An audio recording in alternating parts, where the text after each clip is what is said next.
Before we begin, don't forget to follow me on Twitter at Dolynny TV and on Instagram at Tyson Dolynny. You guys want to make sure you see what's going on behind the scenes here on Dolynny TV. That's where to find it. Let's get going.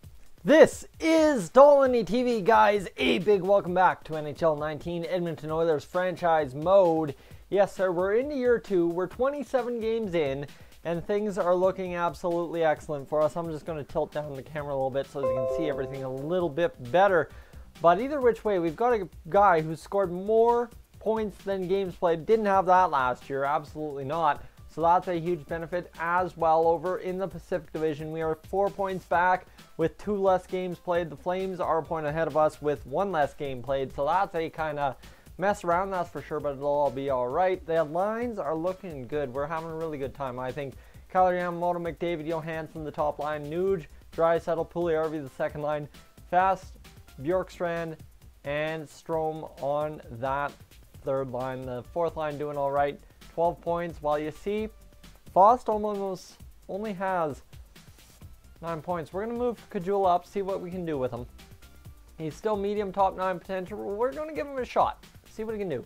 Defensively, things are looking all right. I think Ethan Bear only 1 point, Joe Morrow 4 points, and Matt Benning 2 points. So that means that we're going to move Joe Morrow up to the second defensive pairing, see what he can do. As Adam Larsson has 2 points, maybe Jog start both of them at the same time. And defensively on the power plays, what I'm going to do is, you see Jesse Puljujärvi, Oliver Bjorkstrand, a couple of guys I can move around, right? I can make a couple of moves, and I'm going to actually move Kyle Yamamoto, actually keep him there on the second power play. And I don't want to expose him too much. I think we're good. I think we're goaltending guys. You've seen absolutely great performances out of Jonas Korpisalo. 12 wins in 22 games played. How about a .238 goals against average? I am not complaining about that whatsoever. You saw the AHL lines last time out, so let's go get into it and see what we can do. I do have an AHL surprise. For the next 5 games, we'll test somebody out there on the farm and see what they can do. So let's get up these 5 games against Nashville, St. Louis, and of course Winnipeg. But first big question, actually it's Vegas, not Winnipeg, pardon me. We don't have the top 3 scouted. I'm not concerned quite about that yet. I think I'm pretty alright with not scouting the top 3. We do have Alexis Lafreniere on the scouting list at some point. And you see Frisch is an absolute elite defenseman at 4th overall offensive defenseman, A+, PK Subban type skills. This guy's looking good. Thing is, we have some guys watch listed, I do believe. Danielson, we've got him, 5 games played, but he's looking to be low elite or high elite, so that's all right. A couple other guys in here as well. Mashini, and quite a few guys we got on the scout list as well. Paille, Capaduca, Simmons, and then you've got Morrow and a couple other guys as well on the watch list. So you see I'm kind of targeting guys mid-range of the draft, right? That's what I want to see. And scouted players, let's see what we've got in terms of scouted players. Not a lot other than quite a few low, medium elites, and it's okay. We'll be good. As you see, this Malden, he's a gem. We've got this guy pegged pretty good. He's looking to be a low elite, but he looks like he could be very, very good for us. But the level of competition is C-, so we have to keep an eye on him throughout the year. 3-1 loss sets us only 4 games above 500. And man, we're losing a lot of games. 1-2 goal. Oh man, what is going on here? We're not getting blown out of the water. But finally, we had a 4-3 overtime win from from Nashville. That's brutal. That is ugly. You see, Marcus Johansson keeps the scoring pace going. So I don't know if Kyler Yamamoto is quite the answer on that top line with McDavid and, of course, Johansson. So what I'm going to do is I'm going to move, yes, Puljujärvi's only got 23 points. You see, Yamamoto has 27. So I'm going to see if we can move up Nugent Hopkins, leave Draisaitl down there, who's got 30 points, right? These guys are clicking. And Caggiula only added 1 point in that, but it was an absolute mess. So we have to keep that in mind. And I'm going to switch around the power play just a little bit here. I'm going to move Puljujärvi up to the second power play or first power play unit and move Johansson down and see if we can get ourselves some big goal scoring out of Kyler Yamamoto. Hey, that's a big thing. We'll test it out and see what happens here. As well, I guess I'll show you what I have for the AHL lines because I wanted to test it out And right there, Korolev, we're still having trouble scouting him. We're getting low top 6 now. We're starting to figure this kid out. He's got a goal, 7 penalty minutes. I'm not really sure about this kid yet. And I don't think our scouts are either at 42 overall. So we got to keep him on the watch list. So he's no longer low elite. He's low top 6.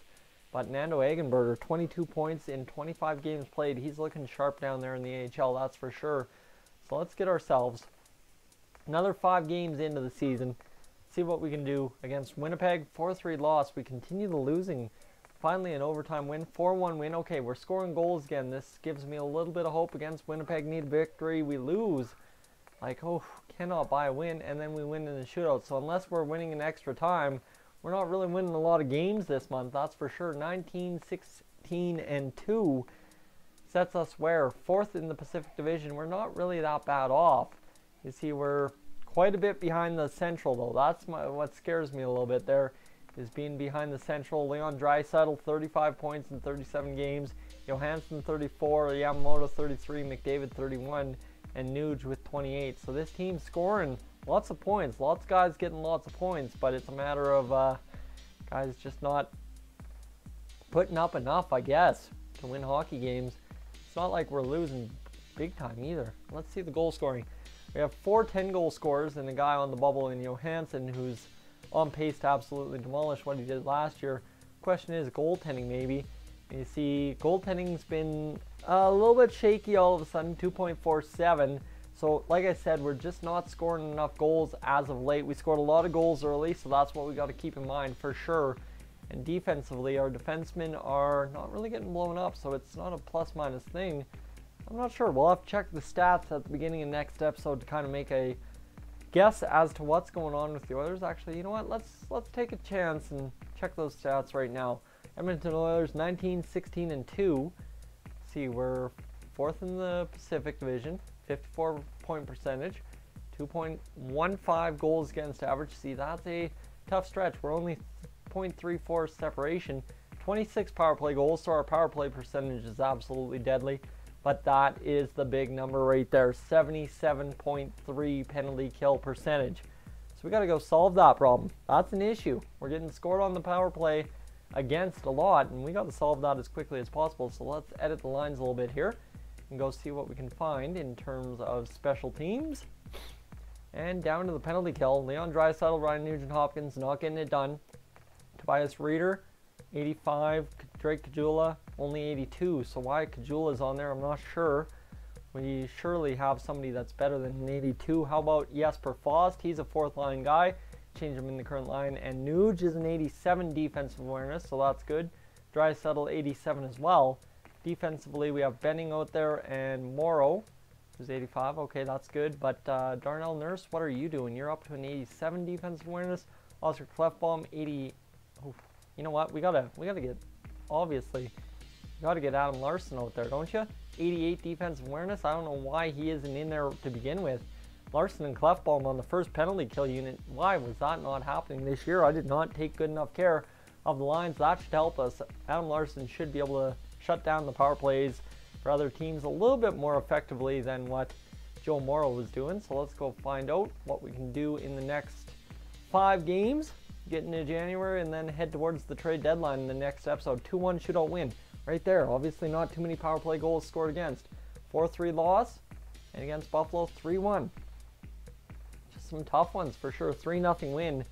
So we go 3-2. That's winning hockey there. That's above 500 hockey. I'm just curious. Let's go one more here. See what we can do. 4-3 win. All right, we're simulating all right against the Canadiens. 2-1 there against the Dallas Stars. Okay, suddenly we set ourselves up. 24 wins on the year.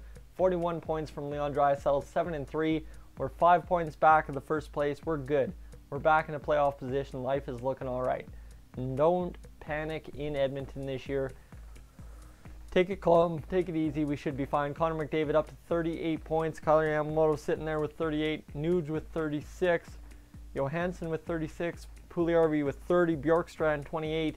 Ryan Strome just crushing it with 21 on that third line. You see everyone else just kind of struggling to get points. Ethan Bear's really struggled. He's only 78 overall, and only put up. So I think we're sending Bear down at the end of, or at the beginning of next episode. Goaltending wise, how have we been? How about Korpisalo rebounding again to a 2.34? So that's better winning hockey for sure.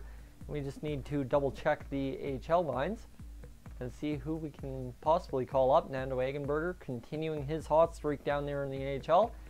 Let's go see Gambardello, Trennan, and Eggenberger's up to a 75. Ooh, kid, this guy's going to be making the team right away. And Downing, Benson, Safin, and 49 overall, Dmitry Korolov. So that's the problem, but he is low elite potential. So what do we do with him? Do we let him grow or do we keep him playing? And I think, honestly, he can keep playing. Caleb Jones, 2 goals in 32 games played. He's 76 overall, 83 defense awareness. I don't know, do you call him up? I think you almost have to call him up, don't you? Or you can call up Evan Bouchard, who's been good as well. So guys, I'll give you the options right there. So thank you so much for tuning in to the Dolynny TV Edmonton Oilers franchise mode. I'm Tyson. Like I said, this is Dolynny TV. I will catch you guys in the next one.